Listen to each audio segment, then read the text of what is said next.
Hello guys, welcome to my YouTube channel एस पेन Sudan.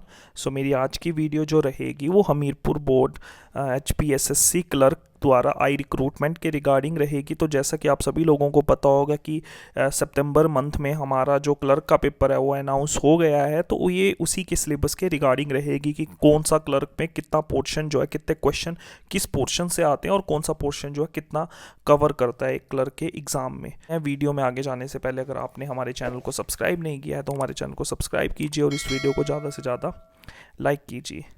तो बेसिकली क्या होता है ना, आप सभी लोगों को पता होगा कि अभी जो क्लर्क का एग्ज़ाम है ना, ठीक है, वो 200 मार्क्स 200 हमारे क्वेश्चंस का हो गया है, जिसके 100 मार्क्स रहेंगे। ठीक है, साथ में आपको 2 घंटे का टाइम मिलेगा। तो 2 घंटे में आपको करने हैं 200 क्वेश्चन। काफ़ी टफ काम है ये, क्योंकि 2 घंटे में आपको 200 क्वेश्चन करना मुश्किल काम है, लेंथी हो जाता है पेपर। अब हम बात करते हैं पोर्शन की। तो आप मान के चलिए कि आपके जो हमारे एक्सपेक्टेड रहेंगे वो 15 क्वेश्चन जो रहेंगे ना, वो रहेंगे आपके हिस्ट्री से। ठीक है, अब हिस्ट्री में भी ना इसके पोर्शन रहते हैं। मतलब क्या क्या पोर्शन होते हैं, मतलब तीनों हिस्ट्रीज जो होती हैं हमारी, जैसे क्या होती है हमारी मॉडर्न भी आ जाएगी, ठीक है, मिडीवियल भी आ जाएगी और एंशिएंट भी आ जाएगी। तो ये तीनों हिस्ट्रीज हमारी इसमें आती हैं। जैसे कि आपको यहाँ पे हड़प्पा के क्वेश्चन भी काफ़ी देखने को मिलेंगे, फिर जनपद के क्वेश्चन काफ़ी देखने को मिलेंगे। देन क्या होगा, आपको मिडीवल में अकबर या फिर मुगल एम्पायर के क्वेश्चन काफ़ी देखने को मिलेंगे। देन आपको मॉडर्न हिस्ट्री का, तो ये मिक्सचर रहेगा तीनों का। देन हम अगर बात करते हैं फर्दर, तो आप मान के चलिए कि आपके 20 क्वेश्चन जो रहेंगे जियोग्राफी के रहेंगे। ठीक है, अब ये जो पोर्शन है ना, ये सबसे ज़्यादा परेशान करता है क्लर्क एग्ज़ाम में, क्योंकि ज्योग्राफी ना कभी कभी ये वर्ल्ड की भी पूछ लेते हैं, अर्थ रिलेटेड भी पूछते हैं। मतलब ये बहुत कंफ्यूजिंग पोर्शन रहता है। तो आपको इस 20 क्वेश्चन के लिए पूरी ज्योग्राफी जो है मतलब पढ़नी ही पड़ेगी, डीप में पढ़नी पड़ेगी। ऐसा नहीं चलेगा कि आप ऊपर ऊपर से MCQ बेस करोगे, तो उससे नहीं होगा, आपको डीप डाउन पढ़ना ही पड़ेगा। देन अगर हम फर्दर बात करते हैं, तो आपके अगले 20 क्वेश्चन रहेंगे हमारे पॉलिटिकल सेक्शन से। नो डाउट ये थोड़े इन कंपैरिजन टू ज्योग्राफी थोड़े इजी रहते हैं, लेकिन ये भी आपसे डीप डाउन स्टडी मांगते हैं कि अगर आप प्रिपरेशन कर रहे हो, आप अच्छे से पढ़ रहे हो, तो आपको ज़्यादा दिक्कत नहीं आएगी पॉलिटिकल के क्वेश्चन करने के लिए। और ये स्कोरिंग क्वेश्चन होते हैं, मतलब स्कोरिंग मार्क्स होते हैं। 20 नंबर जो आएंगे ना, मतलब ये बहुत स्कोरिंग रहेंगे। ज्योग्राफी में 20 से 20 स्कोर करना थोड़ा टफ रहता है, हिस्ट्री में 15 से 15 स्कोर करना भी टफ रहता है, लेकिन यहाँ पे आप 20 से 20 स्कोर कर सकते हो, क्योंकि थोड़ा इजी पोर्शन रहता है in comparison to history and geography. बाकी अगर हम बात करते हैं 10 क्वेश्चन जो रहेंगे हमारे, वो इकोनॉमिक्स रिलेटेड रहेंगे। अब इकोनॉमिक्स में ना हमारा 3-4 पार्ट कवर होते हैं। जैसे इकोनॉमिक्स में हमारा ये भी आ सकता है कि भारत की अर्थव्यवस्था के बारे में आ सकता है, पर कैपिटा इनकम के बारे में आ सकता है।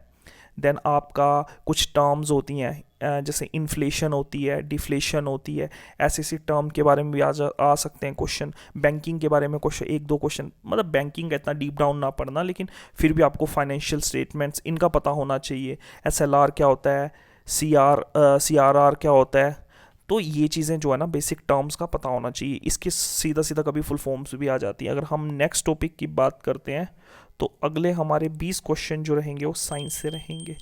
अब साइंस जो रहेगी ना, ये एवरीडे साइंस रहेगी। जैसे कि मान लीजिए आपके क्वेश्चन रहते हैं हमारे मिरर से रिलेटेड। देन आपके क्वेश्चन होते हैं कुछ केमिकल फार्मूला आ जाते हैं, सोल्ट का केमिकल फार्मूला आ जाता है, बॉडी पार्ट्स का आ जाता है, ऑर्गन्स का आ जाता है। तो इस तरह के डिफरेंट डिफरेंट क्वेश्चन रहते हैं।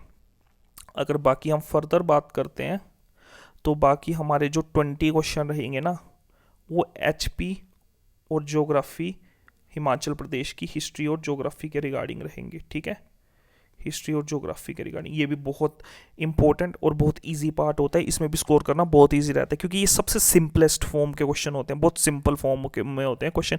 चाहे आप हिस्ट्री ले लो, चाहे ज्योग्राफी ले लो। अगर कोई हिमाचल में बढ़िया से घूम के भी आया है ना, तो ज्योग्राफी तो वो बहुत ईजिली कवर कर देगा। इसमें बहुत सिंपल क्वेश्चन पूछे जाते हैं कि जैसे रेणुका झील कहाँ है, सबसे बड़ा हमारा डैम कौन है, तो ये सब क्वेश्चन पूछे जाते हैं, सिंपलेस्ट होते हैं क्वेश्चन। ये स्कोरिंग पोर्शन रहता है, बहुत स्कोरिंग पोर्शन। ईजिली आप स्कोर कर सकते हो। बाकी ये जो हिस्ट्री रहेगी ना, ये इंडिया की रहेगी और यहाँ जो हिस्ट्री रहेगी वो हिमाचल की रहेगी, तो आप इनमें कंफ्यूज ना होना। तो कुल मिला के अगर आप देखो ना, तो आपके 35 नंबर के क्वेश्चन तो मतलब जस्ट जस्ट सीधे सीधे 35 क्वेश्चन तो आपके हिस्ट्री और ज्योग्राफी से ही आ रहे हैं, मतलब सिंपल इसी लैंग्वेज। बाकी अगर हम ये भी ज्योग्राफी प्लस कर दें ना, तो हमारे 55 क्वेश्चन तो अपने यहाँ से ही बन गए, मतलब 55 प्लस क्वेश्चन जो रहेंगे ना हमारे, वो हिस्ट्री और ज्योग्राफी से रहेंगे। तो ये बहुत बड़ा भाग जो है कवर करता है। देन अगर हम बात करते हैं फर्दर, तो हमारा 10 क्वेश्चन आप मान के चलिए कि रीजनिंग से आएंगे। ठीक है, रीजनिंग होता है सिंपल कि ये मैथ का मिक्सचर होता है एक तरह से, जिसमें हमारे सिंपल क्वेश्चन आते हैं कि भाई ये इसके मामा के चाचा की ये तुम्हारा क्या हुआ, तो ऐसे ऐसे टाइप के क्वेश्चन आते हैं, सिंप्लीफिकेशन के क्वेश्चन आते हैं। देन सिंपल ही रहते हैं इसमें भी क्वेश्चन। तो अगला अगर हम बात की बात करते हैं, तो अगले हमारे 10 क्वेश्चन जो रहेंगे ना, वो रहेंगे करंट अफेयर से रिलेटेड।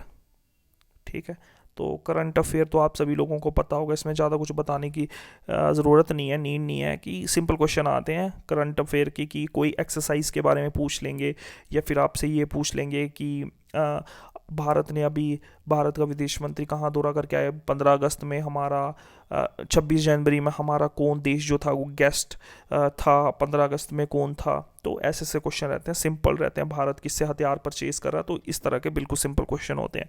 देन अगर हम फर्दर बात करते हैं, तो 20 और 20 क्वेश्चन का पोर्शन रहता है।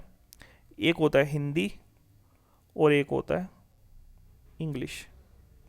ठीक है, इन दोनों का पोर्शन आता है 20 + 20 मार्क्स का। और आप एक चीज़ और देखिए, ये भी सिंपल फॉर्म में रहती है, 10th बेसिस की होती है, तो ज़्यादा टफ नहीं होती। लेकिन आपको मैं एक अपनी तरफ से बता देता हूँ कि आपको थोड़ा बहुत ना कंप्यूटर का भी पढ़ना है। ठीक है, कंप्यूटर के आप मान के चलिए कि 10+ क्वेश्चन आने वाले हैं। तो अगर आईटी का नॉलेज है ना, जैसे MS वर्ड, एक्सेल, ठीक है, पावर पॉइंट, ये पढ़ के चलना, क्योंकि इनके 10+ क्वेश्चन आने वाले हैं। नहीं तो आप बाद में पछताओगे। 10+ क्वेश्चन आने वाले हैं और सिंपल कंप्यूटर के क्वेश्चन होंगे, ज़्यादा डीप जाने की ज़रूरत नहीं है कि लैंग्वेज पढ़ने लग गए, C++, जावा, ये सब पढ़ने की ज़रूरत नहीं है। आप जस्ट अपना जो बेसिक रहता है ना, हमारे जितने भी ऑफिस के सॉफ्टवेयर रहते हैं, जैसे MS एक्सेल हो गया, पावर पॉइंट हो गया, वर्ड हो गया, कंप्यूटर का बेसिक नॉलेज, मेमोरी यूनिट, तो ये सब आप पढ़ के चलिएगा। 10+ क्वेश्चन आएंगे ही आएंगे, क्योंकि कहीं ना कहीं क्लर्क का पेपर जो होता है रिलेटेड टू कंप्यूटर्स ही होता है। देन आई होप आपको ये वीडियो अच्छी लगी हो, इन्फॉर्मेटिव लगी हो। अगर वीडियो अच्छी लगी हो तो हमारे चैनल को सब्सक्राइब कीजिए और इस वीडियो को लाइक कीजिए। Thank you guys.